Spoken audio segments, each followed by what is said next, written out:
Hi, I'm Janey Bishop, a residential real estate broker here in the Los Angeles area.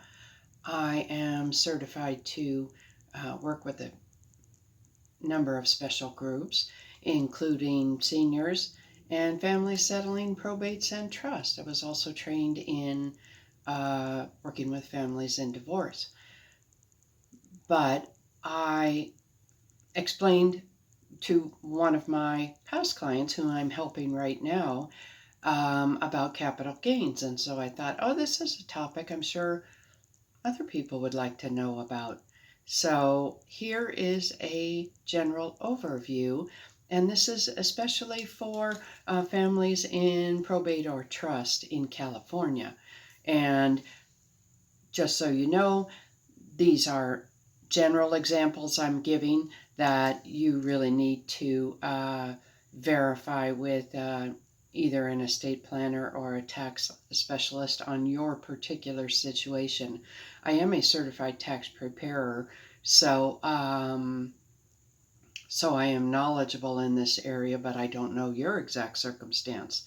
So anyway, as a general rule, an overview of capital gains, and I will use some round numbers that I think are easy to work with. So let's just say you bought a property years ago for $100,000 and you are now planning to sell it for $500,000. That would give you a gain of approximately $400,000.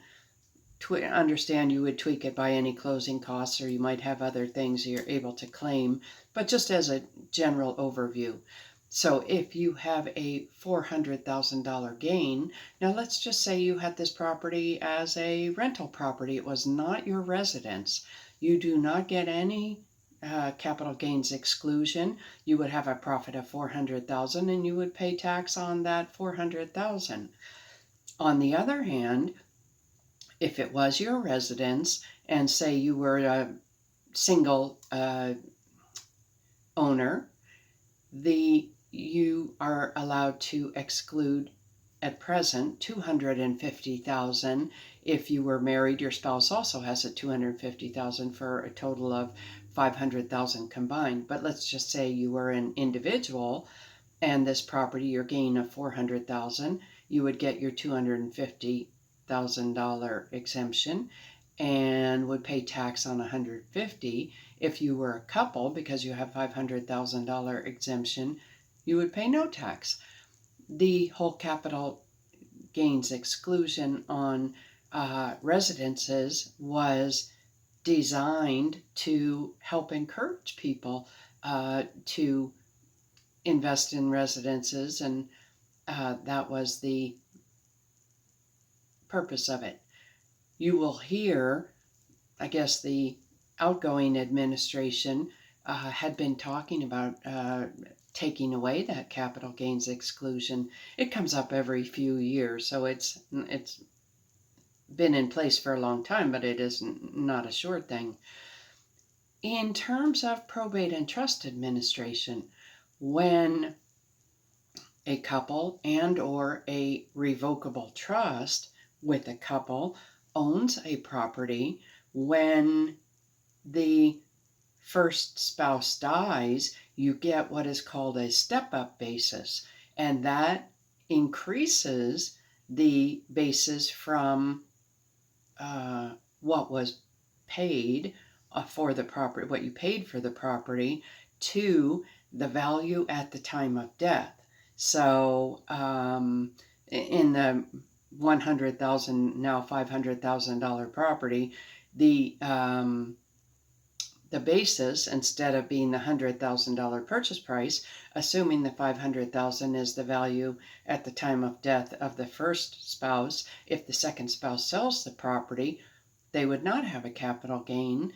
If the first spouse dies, and I do valuations for families on this also, but when the second spouse dies, you get a second step-up basis to the date of their death.